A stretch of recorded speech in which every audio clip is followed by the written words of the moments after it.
On Monday, we are going to have the in-class writing as it shows in the syllabus on contracts. This is the first one that is going to be graded. So make sure you're up on your law. It's going to be the same exact format as the 2 practice ones we did. We're all going to meet at 1 o'clock that day. Okay, so class will be at 1 on Monday. Just like give the same fact pattern to both classes. All right. So that's the deal for Monday. Wednesday, you'll see you have a client intake, and we can talk about that on Monday. You'll have handouts for interviewing a client. Client will come in here, and you'll be doing the interview. So as of right now, we will be meeting all together for that at 1 o'clock also. If I can find another person, if I can find another client, then I will separate back into 11 and 1. But as of right now, the clients that I have been able to get can only come. Actually, I take that back. I think one of them can come at 11. All right, so we will meet. I'm sorry, we will meet at 11 on Monday. Okay, everybody will meet at 11 on Monday, unless I can find another client, and then I will separate it out to 11 and 1. But as of right now, we're all meeting together at 11. It's my preference to do it in smaller groups, so I am still trying to find a client, but it's been tough, but I'll keep working at it. Yep. How does that work when? You're in the evening class. On Monday, okay. Oh, no. So on Oh, Mondays, sorry, you're I- Wednesday. yeah. No, intake is Wednesday. Yeah, Wednesday or Monday? The intake is Wednesday. The in-class writing is Monday. The intake is Wednesday. Okay. So you would come right now at 11 until further notice. Unless, does 11, are you okay to come at 11 or no? So I think I'm in that, I have, You're here now, so, okay. yeah. All right. And I must not have another course now normally, or if I'm not. Nope, in one of there's my no other, others. writing is at 11 and 1. So. Okay, there you go. All right, good. Any questions on the paper, which is due Monday? I mean, I've talked to you guys during your conferences. I've gone over some of the things I'm seeing a lot of still. Make sure you're supporting everything. It's not enough to just say that, you know, gun deaths will be lower. Show how they're going to be lower as a result of background checks, if that's your position. Clarify your position, right? If you're against, why are you against background checks? What harm? Don't say you're against it because there are other measures that need to be taken, because that's secondary, right? You can still be for the background checks, but acknowledge that's not enough. But the question at hand is the specific bill. Should it pass or not? So if you're against passage of the bill, be clear as to why, okay? It's not that other things help more, because you need to show how the bill would be ineffective. Do you see what I'm saying? I know some of you are getting a little tripped up on Can you that. give some example? I think that is the piece that I think so can you like give us a sample of specific example? And I'm trying to, I pull all the statistics and there was some pools and I think they did a representative sample. Would that be enough to justify? Other than that, I ran out of options. So can you give some specific examples? Specific examples of what? Like argument for gun control. And we need to back it up with all the statistics. So I can't give you specific examples because I would be doing your paper for you. And remember, the argument is not on gun control as a broad topic. It's on the specific bill, which is to require background checks for anybody purchasing a gun, even at gun shows, even transferring from private sellers, between private sellers and buyers. Right? It would require everyone to undergo a background check. That's the specific bill. The paper is not supposed to be a paper on gun control generally. Right? So you don't want to write all about how gun control needs reform, and all these other reasons, because the issue is that specific bill. In support of that bill, of course, you might bring in statistics of gun deaths. But what I wrote on several of your outlines and was talking to you about is that, are those deaths related to a lack of background check? Right? Because some people can obtain guns legally, go through the background check, and then still use them for illegal purposes. Background checks is not going to solve that. Do you see what I'm saying? Do you guys see that? So it's not enough to just quote statistics that show gun deaths are up. and that background checks is going to help that, unless you can show that gun deaths are up because there were no background checks for those people committing the crimes. It's a minor, not minor, it's a finer point, I should say, than just what some of you are writing about. Professor Shamsar, if we're not using game, can you use another analogy to explain to us? I think one of the things that within the first paper and this paper that I don't get is when we say specific. When we did economics, I thought there's a demand and supply is based on that, and I always don't get. Okay, so let's say you're writing an argument paper on why one should go to law school, or why one should choose law as a profession. You might write for support for that. Well, it's a profession in which you can help people. And if you turn that in, I would say be more specific. How can you help people? What can you do as a lawyer to help people? Or if you said, I want to be a lawyer because I want to make money, a lot of money. How much money would you make? And how would making that money improve your lifestyle? That's what I mean by specifics. Back everything up. Some of you quoted, or some of you put in your examples, states that have laws requiring a background check have fewer gun deaths. Okay, that's great, but prove it to me. Why should I take your word for it? Show me what state you're talking about, or all the states, and what are their numbers like after requiring background checks. You know, do they have a 20% gun death rate or fatality rate versus states that don't have background checks have 60%? That's what I mean by backing it up and supporting it. I'm not going to take your word for anything you write. I want to see the proof in your papers. And Prof, sometimes you can find, like, sometimes for example, if we go back to the minimum wage and it was new and it just came in, so you look around, and then you can't even pull specific, and also it's hard when you know, because it's just new. So in that case, if I were you, I would have gone back to the last time Massachusetts or another state raised the minimum wage, and I would have looked at the economic conditions then. And that could be a good indicator for what might happen if you raised it now. In spite of the years, like if it's 10 years ago, somebody did what we could still. If the last time minimum wage went up significantly was 10 years ago, then that's your sample to compare it to.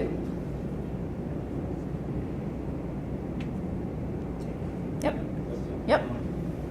In the analogy, shall we include another thesis?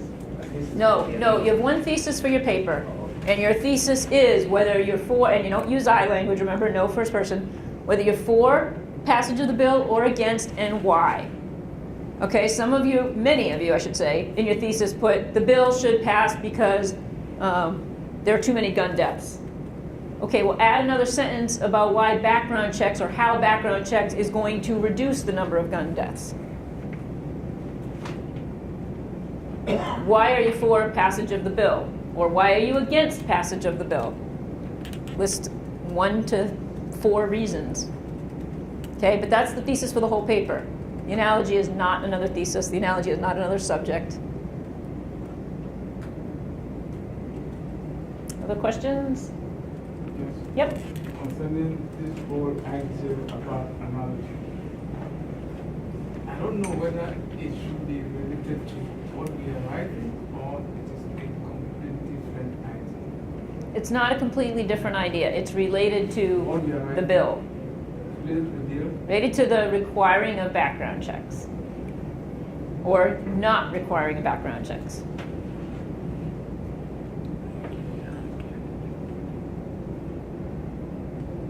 You seem confused.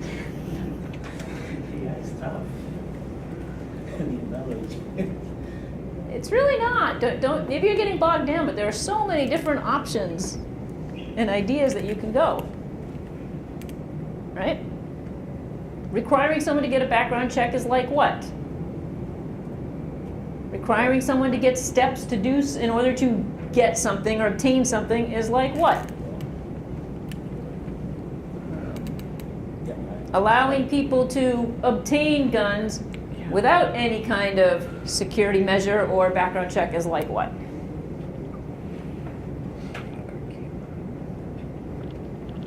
Other questions?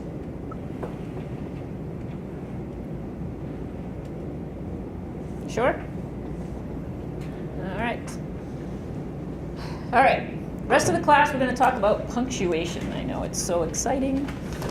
Then you'll have a drill, and then you can go.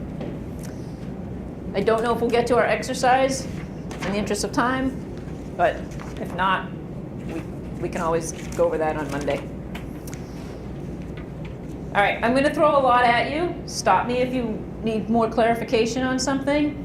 Again, I can't possibly get to every aspect of punctuation. Some things you just have to know for yourself, you know, like I was telling the comma class, commas at between the date, January 2nd, comma, 1973, okay? That kind of stuff you have to just know on your own, period at the end of the sentence. I'm not going over that kind of stuff. But I am going to go over some of the trouble spots that I see with students and people, all right? So the first one we're going to go over is the semicolon versus the colon and the colon. We talked a lot about commas the other day, or actually last week for you guys. And let's start with the semicolon. So remember when we did the sentences with the separator comma or the conjunction comma, like I like to call it?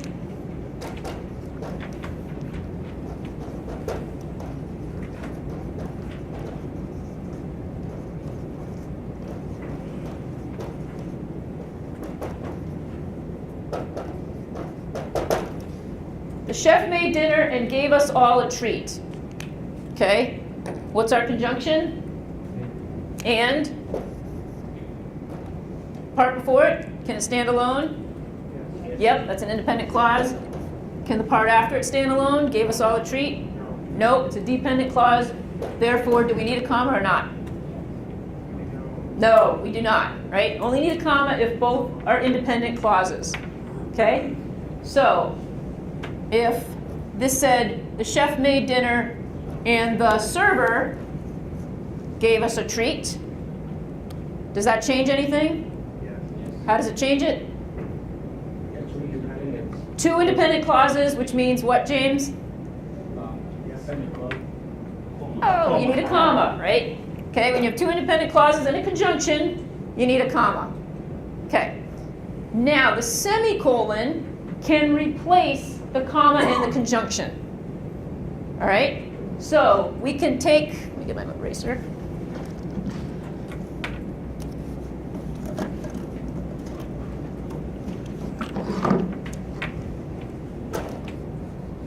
We can take out that conjunction and replace it with a semicolon.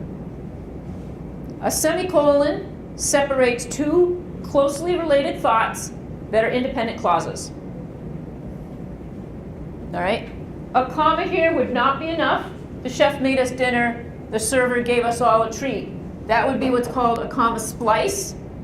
A comma is not strong enough to hold up two independent clauses without the help of that conjunction. All right? So without the conjunction, two independent clauses can only be separated by a semicolon. Now, fortunately, if you don't like semicolons, you never have to use one in this circumstance, right? Because you can always do what? Two sentences, make it a period, or keep the conjunction in with the comma. All right, so if this scares you and you're not sure when to use it or not, you never have to actually use the semicolon in this case. There is an instance when you do have to use semicolons, though, and I'll get to that in a minute.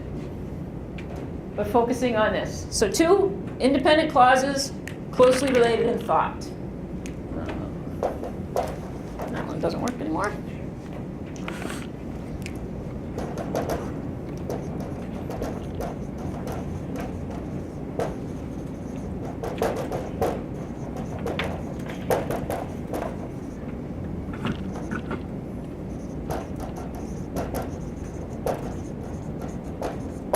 He said we could come. It's going to be an excellent party. Where would you put punctuation, if any, in the sentence? What would you put after come? I would comma. Semicolon. The semicolon. Why, Teresa? Because the word "and" can fit in together. Two independent clauses. He said we could come. It's going to be an excellent party. Comma, not enough. That would be a comma splice, unless you have what? A conjunction, right. Without the conjunction, So only the if you put- semicolon so makes you sense, become or comma, period. And it's gonna be an excellent party. Correct. All right. Then it would be comma and. All right.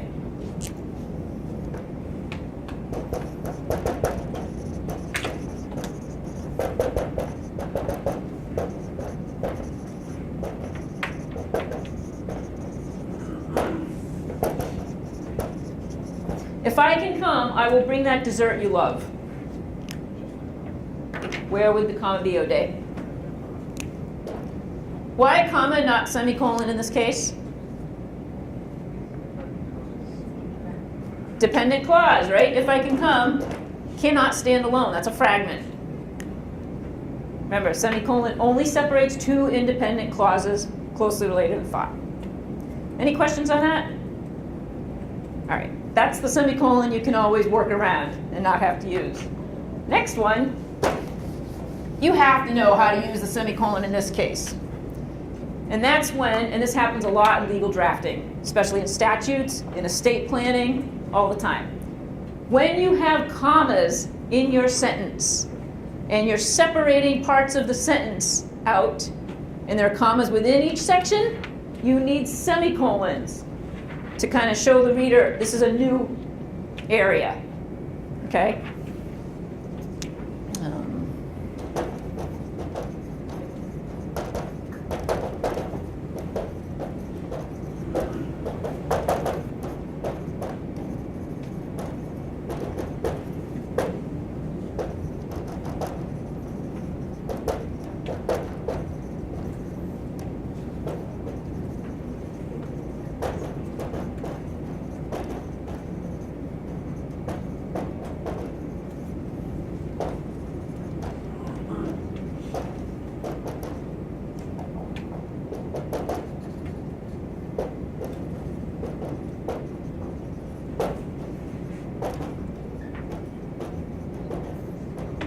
Now, you wouldn't use ampersands in formal writing. That's just me doing shorthand up here, just to make it faster.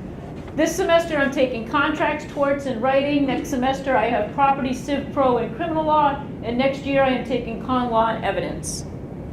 How many different units are we talking about as far as like semesters being a unit? 3, right? We have this semester, we have next semester, and we have next year. Within those units, do we have commas? Yes. So to separate the units, you need a semicolon. Okay, so where would you put the first semicolon? After writing, good. And then the next one? Good. And that's it. Right? The semicolons serve as hard stops to those units, making it easier on the writer to see where one section ends and the next one begins.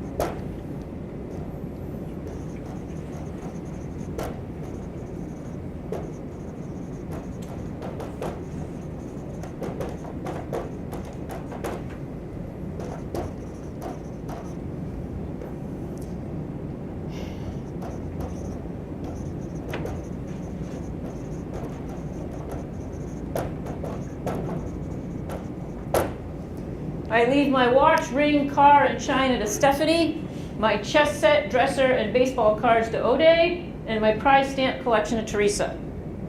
How many people are receiving things in my will? 3. Within those groups, are there commas? Within, yes. So where do we put the semicolons? After who? What? Stephanie. After O'Day. And that's it. Right? If you have 3 units, you only need 2 semicolons. Okay? So that's all there is to that rule. So that's the easy semicolon rule. That's the one you have to know. The other one you can work around. Any questions on that? All right.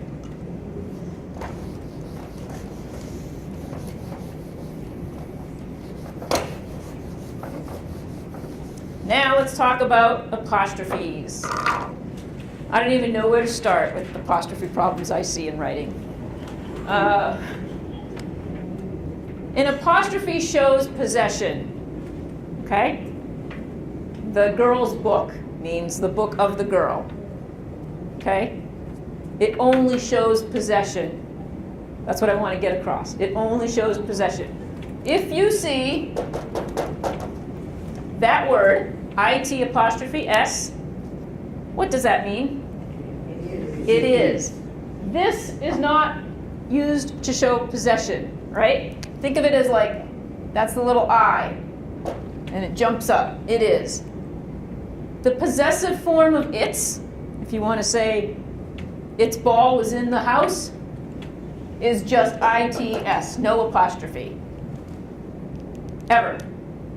Never an apostrophe with its, or his, or hers, right? Those are already possessive words. Apostrophes show possession. When a word is already possessive, you don't need an apostrophe too. That would be like double. So whenever you see it, apostrophe S, that only and always means it is. That's a contraction. Never possession. Okay?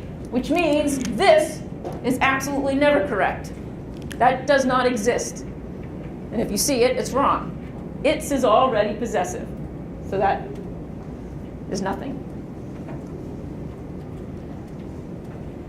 When you have a plural word to show possession, where do you put the apostrophe? Bertrand? It always goes above the line, yes. But I mean, where in the word? After the word, right? After the S, after the final S.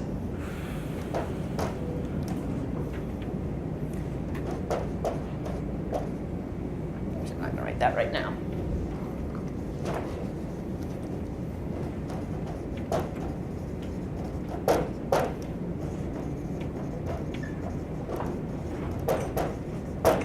The defendant's argument failed. Kathy, can you see this the right? All right, make sure I can use a darker marker if you want. The defendant's argument failed, right? We have more than one defendant. It goes after the S. If it's only one defendant, where does it go, Stephanie? Before the S, right? Singular is apostrophe S. Plural is S apostrophe. No exceptions. Even when you have a name, a singular name that ends in S, right? Like Chris. Chris's book. This is correct. That's the old school way we all learned in elementary school, right? Even though it looks like this, it's only because his name ends in an S. Technically, it would be apostrophe S. That looks awkward. That's why many people drop the S. But this is correct also. Some people will say now that only this way is correct. I'm okay with whichever way you do it. Just know that. Some people may prefer the apostrophe S. All right, what if, and I see this all the time,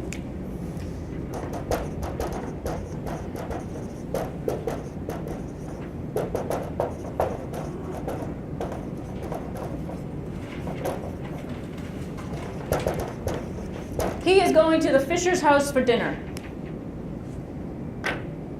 A, do we need an apostrophe? And B, if so, where does it go? Do we need an apostrophe? Yes. Why? Singular. We're showing possession. Good. Good. I'm glad everybody got right on that one. All right, so where do we put it now? Apostrophe S and Fishers. Where, Teresa? Fisher.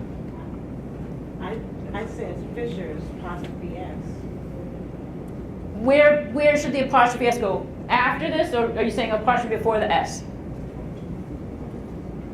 Before the S. All right, James says before the S. Stephanie says after the S. Darlene was going to guess. I'm like, he's going, he said if it's, because I would put it before the S. Oh, yes, Zane? Fishers. After the S? Is it Fisher? Oh, no, because Or it's the Pablo Fisher's one? house and After show the possession, it would be after that. After the S, because we're going to the Fisher's house. Has nothing to do with the house. We could be going to the pool, we could be Yeah, the going pool, but. anywhere. It's the fact that Fisher's is plural, right? If it was just one person, you wouldn't say the Fisher, right? I wouldn't say the Stella. I would say Stephanie Stella, right?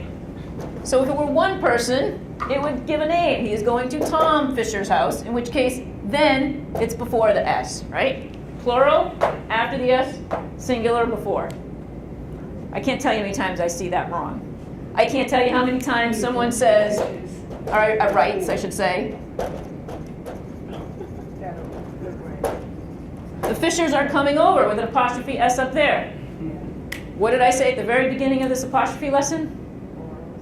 Apostrophe shows possession. Only for possession. Is there possession in that sentence up there? No, it's just plural. But sometimes people love to just throw an apostrophe in to show plural. Nope. Just plural, no apostrophe. Yes, you had a question. The he is, when does that he's? When it's a contraction.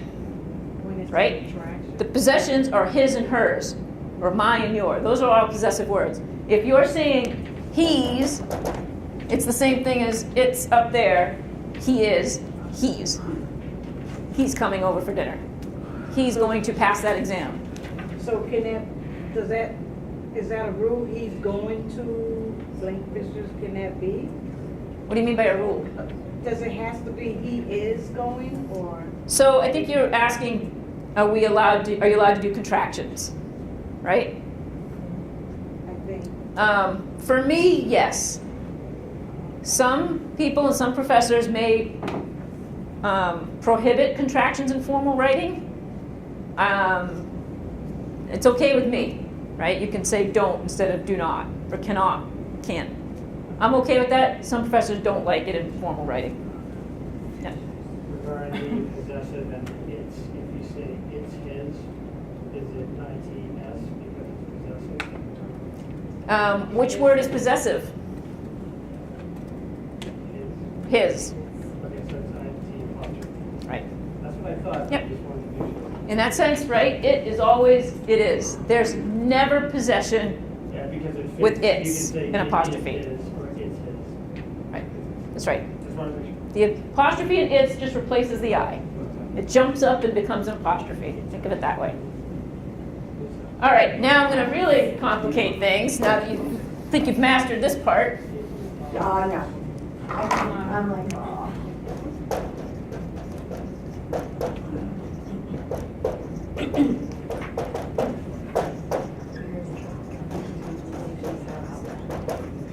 We are going to the Lynch's house for tea. Uh-oh. Now where do I put the apostrophe? Behind the S. After. Good. Behind the S. Why is that?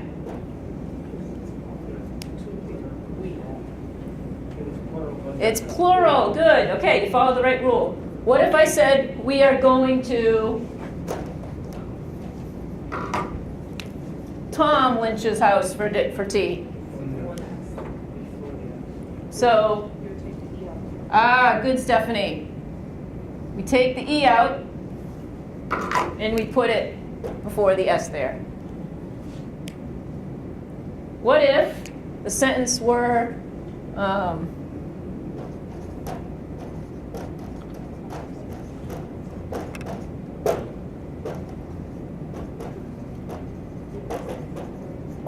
Val and John Giles are coming over.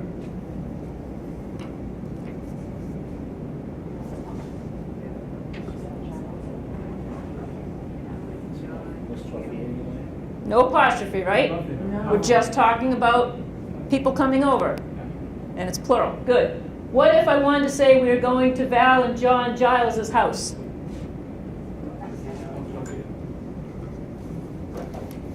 So let's make this possessive now. So where do I put the apostrophe? After the S? We all in agreement with that? So right here? Oh, we heard a couple no's. Why was that? Isn't it plural? Isn't what plural? Well, you said we that not the whole? See, now, I could say she is going to Val and John Giles' house. They have the same last name. Yeah, Apostrophes. So O'Day, explain what you're going to say. I just said that you're saying Val and John, but they already have the same last name in common. It would just be apostrophe S. Because it's not plural. But they own a house together. Yes, it's one house, right? But it's there, so it's two people, just like the Fisher's house. Right? We all were in agreement if we were going to the Fisher's house, that it goes after the S. Because there's two Fishers. Here, there's two Gileses. I just got a question. You lost me when you got rid of the E and mentions. And that's what you should be focusing on. Good question. That's where I'm going with this, Barrett. When you name Val and John specifically, does that constitute as them being singular? No. Because I could write Tom and Lucy Fisher's house, and it's the same. Well, you know what? I take that back. You're right, because it could be Tom and Lucy. You could do the apostrophe before the S on that. So let me uncomplicate things there and say it's the Giles' house. So now what? How do we... After the S? You think that's still correct? So, their last name is Giles. Last name above is Lynch. Would it be correct just to do that for the Lynch's house? Or I should say, even if after the H, if it's singular, if it's plural, I mean? Giles has the E already in their base name, whereas Lynch doesn't have it. So when you have a word that ends in, let's see, I think it's an X, H, C, maybe in some cases C, S, Z. To make it plural, you need to add the ES, right? Always. We say boxes, lunches. Yeah, I'm going to take C out of there because that doesn't necessarily be. Bosses, quizzes. That's actually a Z-E-S, right? But the point is we need to add an ES to make those words plural. Giles is the name. It ends in what? S. So to make it plural, we need to do what? Add ES. So Zane, you were on the right track, but you got tripped up by saying, oh, well, ES is part of their name. Right, we can't just make their singular form of the name plural just because it already has an ES in it. It would be Giles' house with an apostrophe after the S. wow. I know. I have a question. If your last name is Daniels, how do you make that plural? Yes? Daniels is. Right? I have a question. We just did it with Lynch. If your last name is Lynch, It sounds better with that. we add ES.